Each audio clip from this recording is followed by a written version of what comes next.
que el título se le ha matado en la tierra, atado en el cielo. San Mateo 6:9 dice: vosotros pues oraréis así. Y en la oración del Padre Nuestro dice: venga tu reino, hágase tu voluntad como en el cielo, así también en la tierra. Nosotros vemos que Dios en el cielo reina, pero Él quiere que en la tierra también se haga su voluntad. Él habla en otra parte de la oración del Padre Nuestro: porque tuyo es el reino, el poder y la gloria por todos los siglos. Amén. Pero hay algo importante para que nosotros entendamos. Dios quiere establecer su reino en la tierra, pero hay algo que Dios respeta mucho. Dios respeta la voluntad propia. Dios respeta el voto de cada uno. Por eso que la Biblia, no en la Biblia, hay un dicho que dice: cada pueblo tiene el gobierno que se merece. Entonces Dios respeta el libre albedrío. Y nosotros vemos que Dios sigue hablando, Jesús sigue hablando de su reino. En una parte Él dice: mi reino no es de este mundo. Si fuera así, mis seguidores pelearían por Él.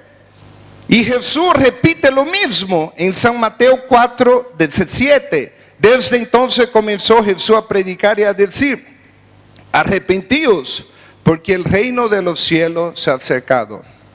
San Mateo 10:7-8 dice que eso es para nosotros, un mandamiento de Jesús para nosotros. Dice: yendo, predicar diciendo, el reino de los cielos se ha acercado. Entonces mire, Juan Bautista predicaba, Jesús predicaba eso y mandó que nosotros predicáramos el reino de los cielos. Cuando habla el reino de los cielos se ha acercado, aquí yo tengo eso que está cerca de mí, lo puedo tocar. Es el Señor diciendo: mire, el reino de los cielos está ahí y tú puedes tocarlo, tú puedes ser parte de él. Pero más adelante el Señor dice en Mateo 16, dice así: y las puertas del Hades no prevalecerán contra la iglesia. Las puertas del Hades no prevalecerán contra la iglesia. El Señor está diciendo: aunque esa puerta del infierno esté abierta para tragar a la gente que muere sin Cristo, Él está diciendo que la iglesia tiene autoridad para cerrar esa puerta del infierno. Y dice así: y a ti te daré las llaves del reino de los cielos. Mucha gente lo entiende que solo a Pedro, a San Pedro, porque a él le estaba hablando.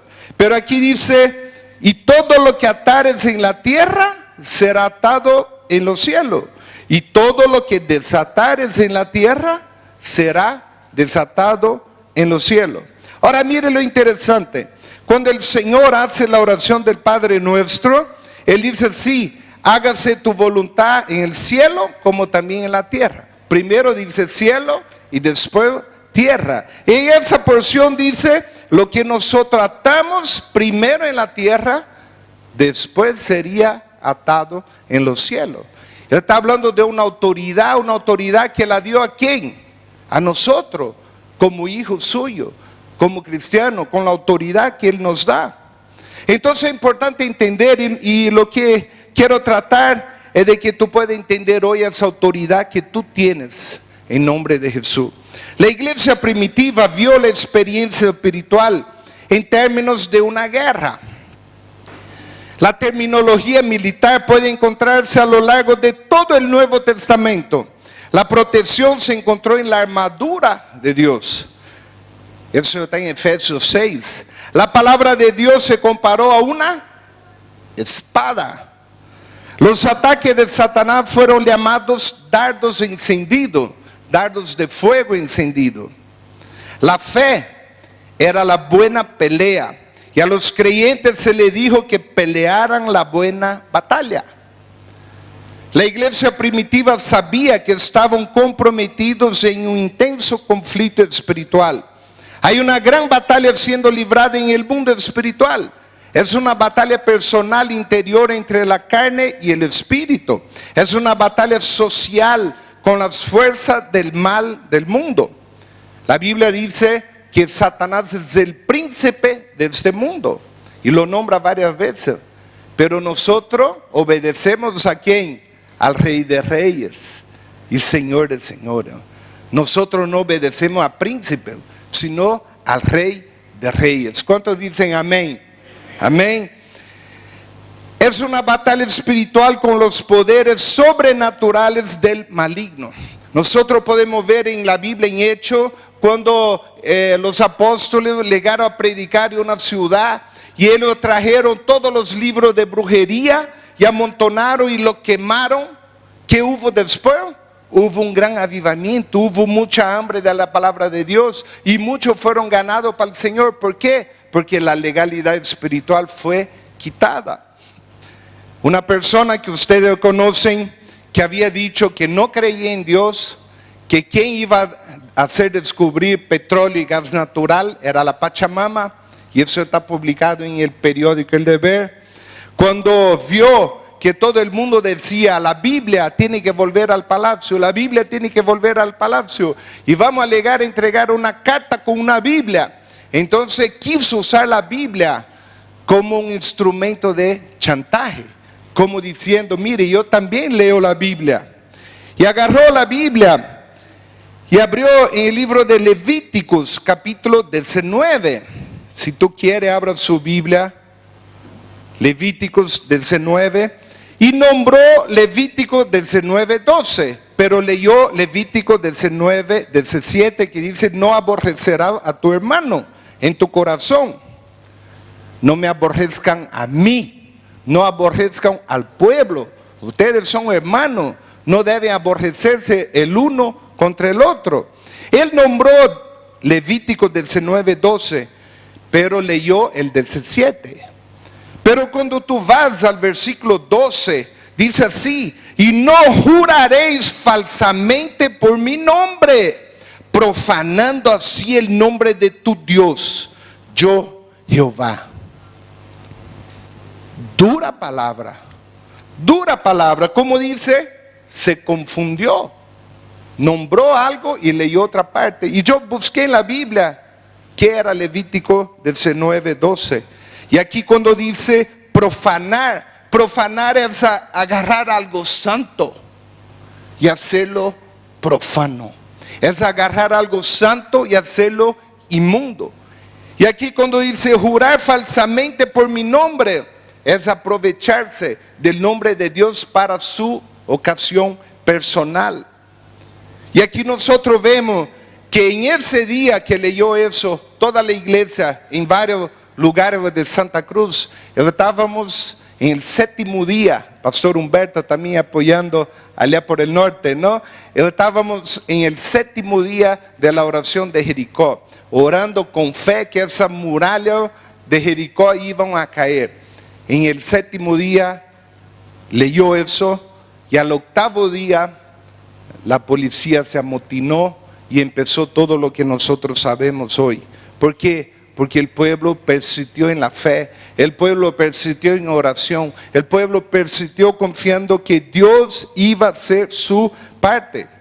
Nosotros podemos ver en otra ocasión, cuando había una guerra, Josué oró y el sol paró.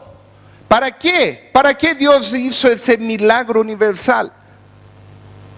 Imagínense el universo, el sol parar y la tierra acá.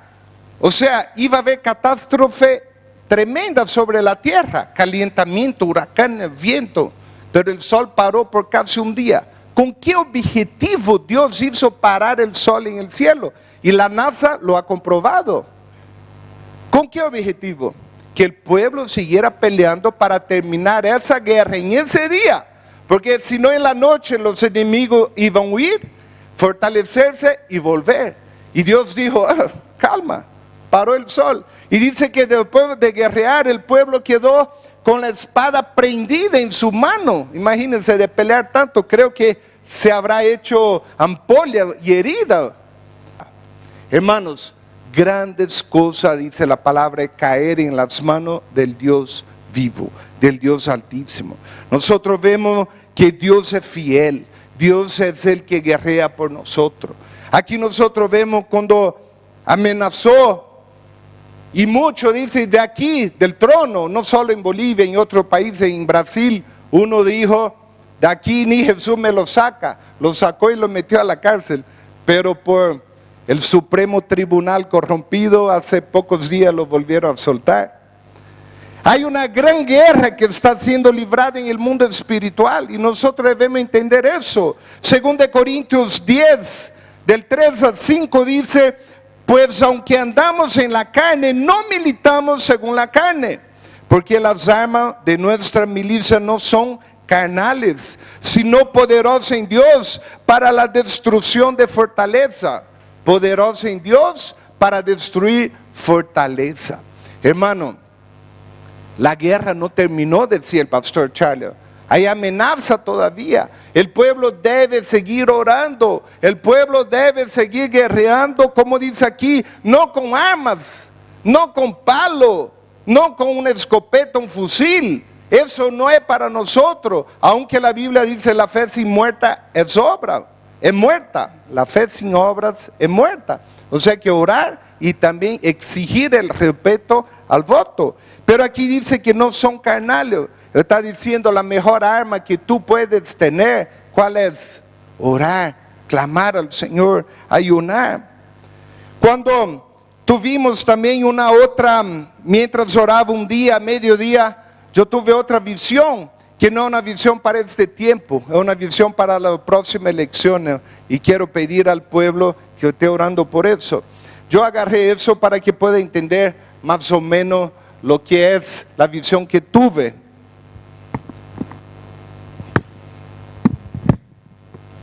Yo vi en el cielo un símbolo como este, sin esa punta. Y no podía entender el símbolo. Tuve esa visión así. Y yo primero pensaba que era una pirámide. Una pirámide. Y en ese día oramos, yo no entendía el símbolo, pero había una guerra entre este símbolo.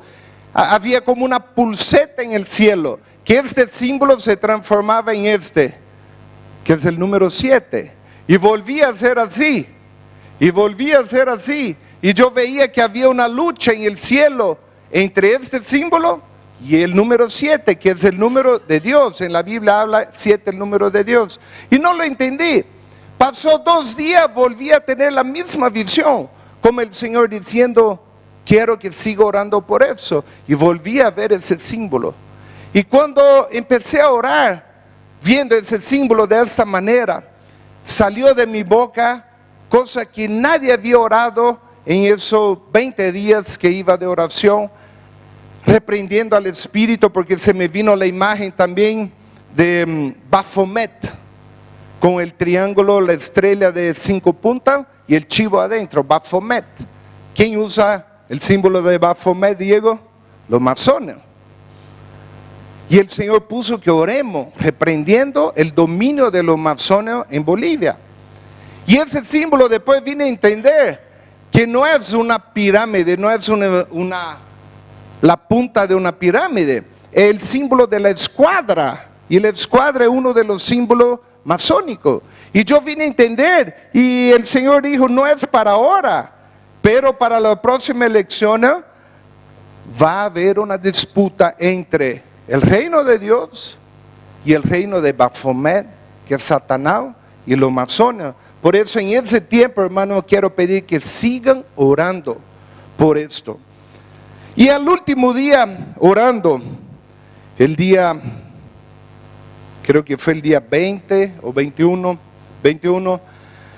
mientras oraba vi en el cielo una herida abierta. Yo soy cirujano veterinario y vi una herida abierta.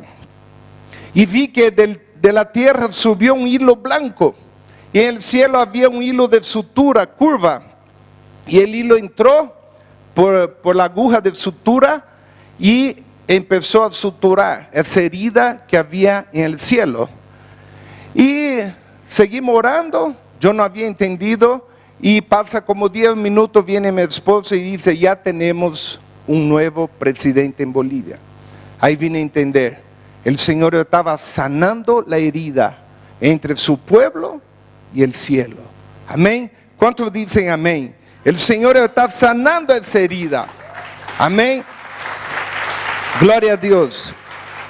La Biblia dice en Efesios, no tenemos lucha contra sangre y carne, sino contra principado, potestad, contra los gobernadores de las tinieblas de este mundo, contra hueste espiritual de maldad en las regiones celestes.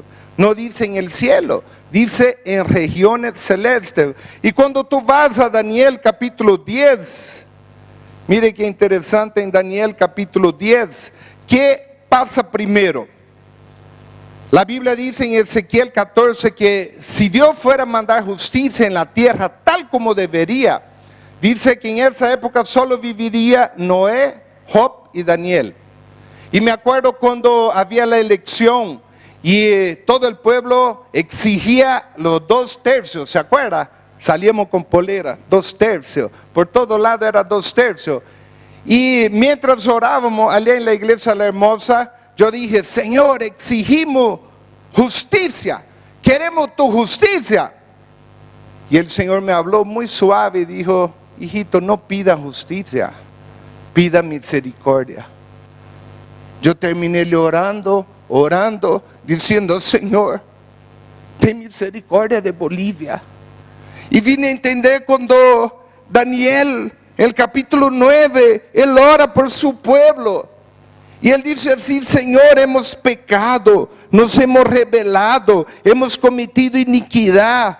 Daniel capítulo 9 y todo el capítulo de la oración.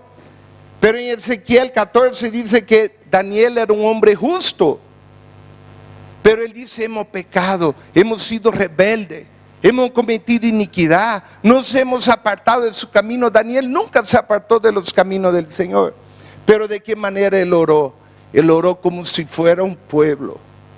Aunque yo de nacimiento soy brasilero, pero ya tengo mi certificado y mi ciudadanía boliviana y amo Bolivia. Amo Bolivia.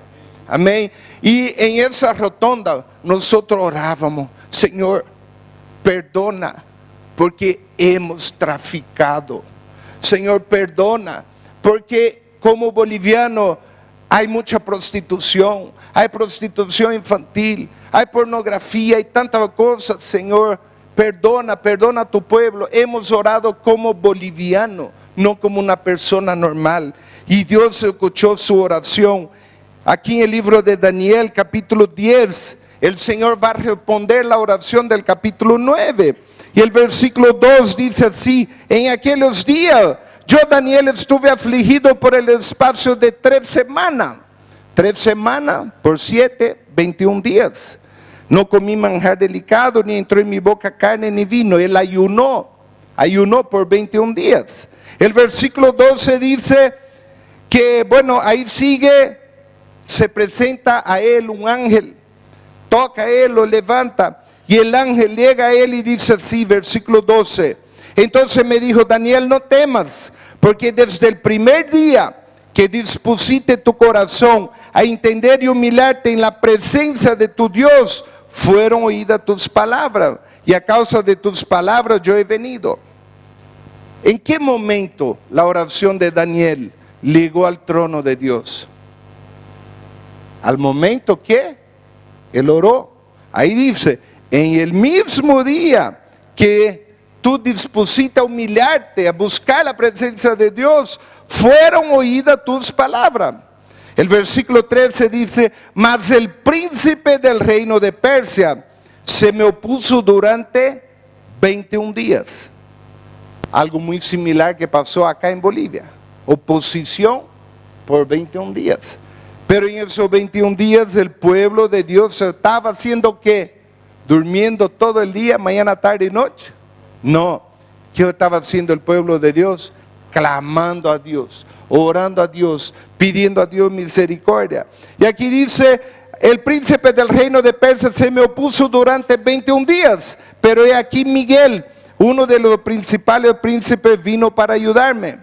Y quedé allí con los reyes de Persia. Y él vino a dar un mensaje del final de los tiempos. Nosotros hemos podido ver una oposición durante 21 días.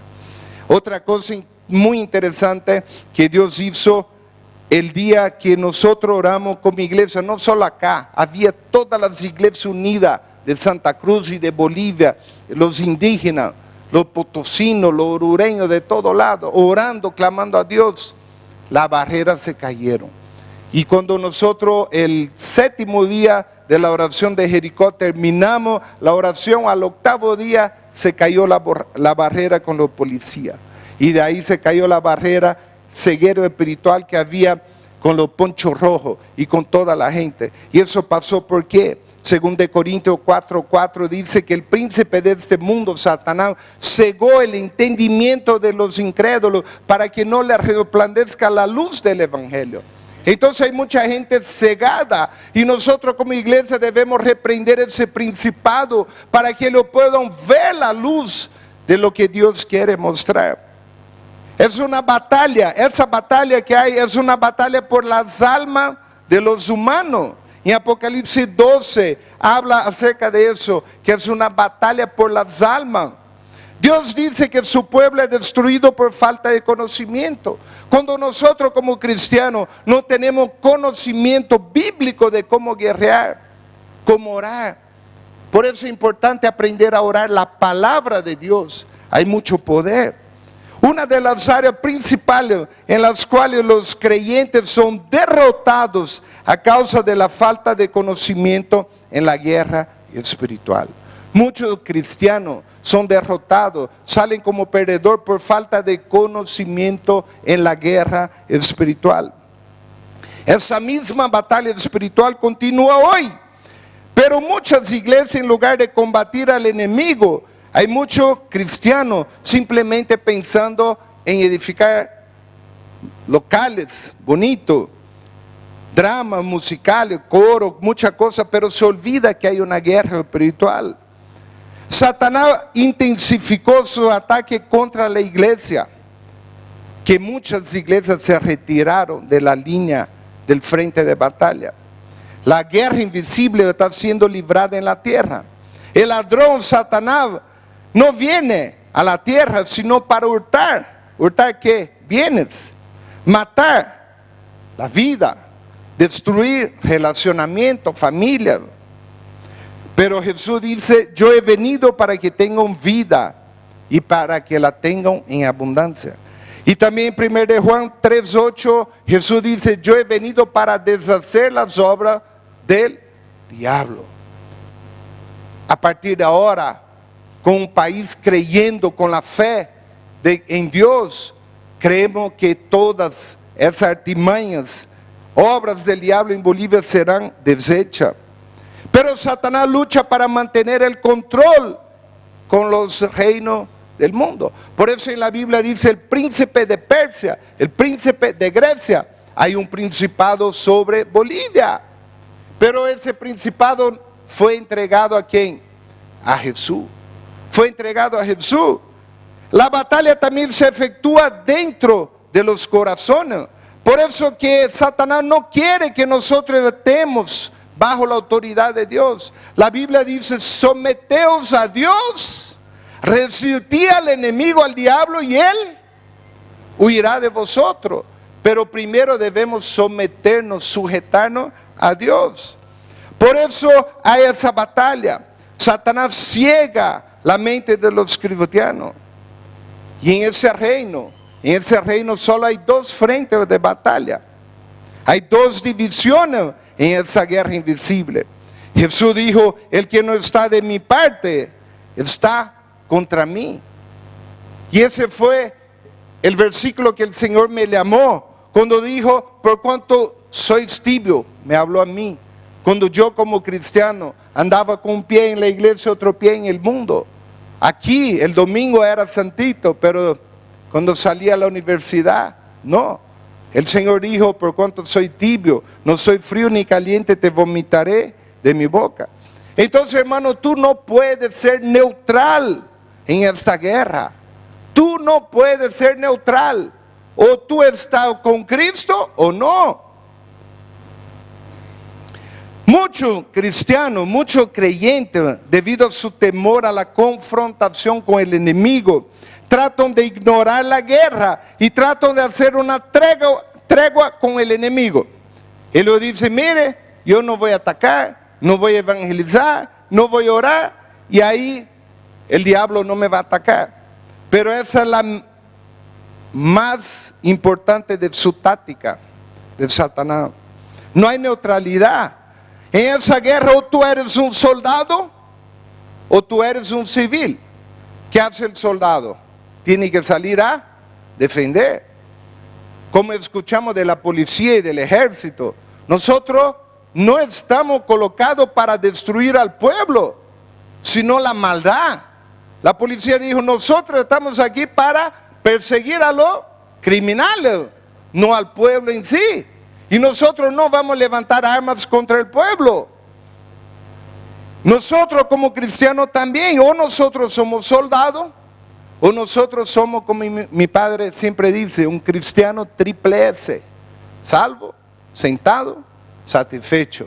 Con eso para mí basta. Hermano, o nosotros somos soldados que atacamos y defendemos el territorio, o nosotros somos un civil que solo huimos en la hora de la pelea. O tú eres usado para defender el reino y conquistar territorio, o tú eres simplemente una víctima. ¿Eres víctima o vencedor en la guerra invisible? Es la pregunta. ¿Tú eres víctima o tú eres un vencedor? En el reino de Dios, ¿tú eres un soldado o tú eres un civil? Mi pregunta, no quiero que responda, pero quiero que termine pensando en eso. Yo escuché varias profecías en ese tiempo que no me había parado a pensar bien. De cerca de 10 profetas, todas muy similares para Bolivia, diciendo que el Señor va a traer un gran avivamiento sobre Bolivia. ¿Cuántos dicen amén? El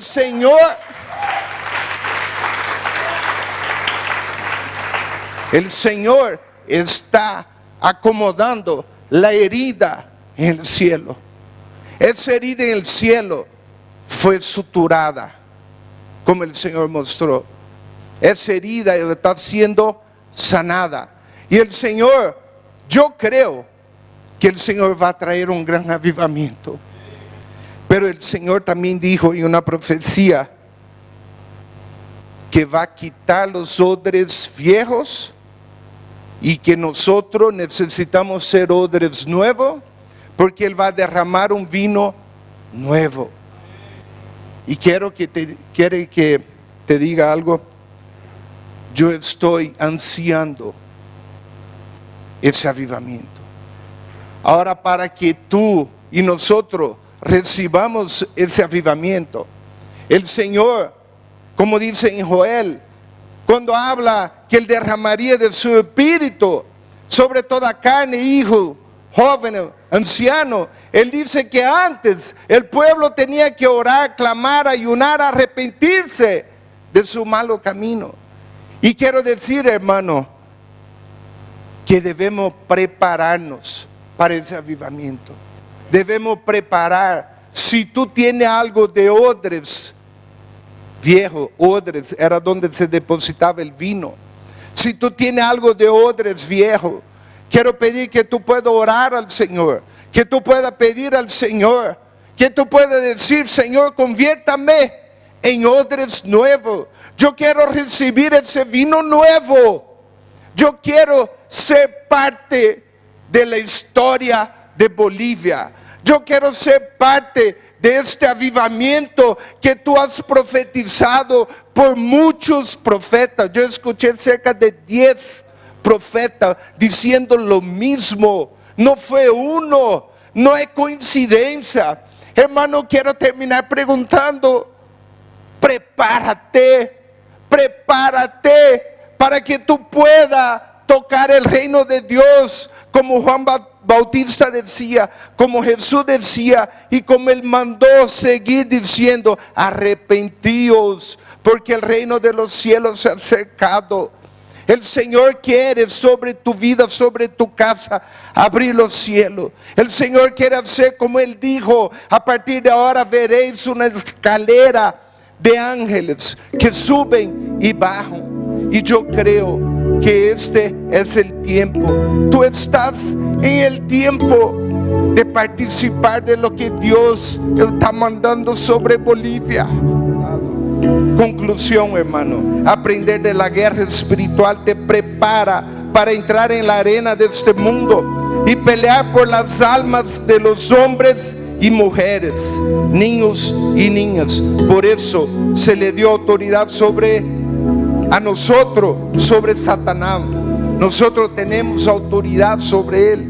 La palabra dice en San Lucas capítulo 10, versículo 17, que cuando el Señor manda a sus discípulos de dos en dos a predicar, que Él lo dice así: volvieron los 70 con gozo, diciendo: Señor, aún los demonios se nos sujetan en tu nombre. Y el Señor les dijo: yo veía a Satanás caer del cielo como un rayo. He aquí yo os doy potestad de pisar serpientes y escorpiones y sobre toda fuerza del enemigo, y nada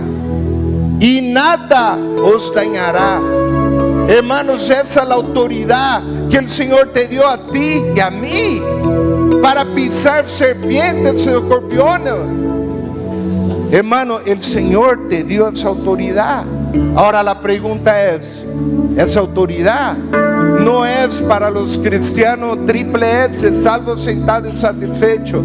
Esa autoridad que Él da es para aquel que diga: yo soy parte del ejército de Dios. La Biblia dice: el Señor Jehová es el Señor de los ejércitos. No solo ejército de ángeles.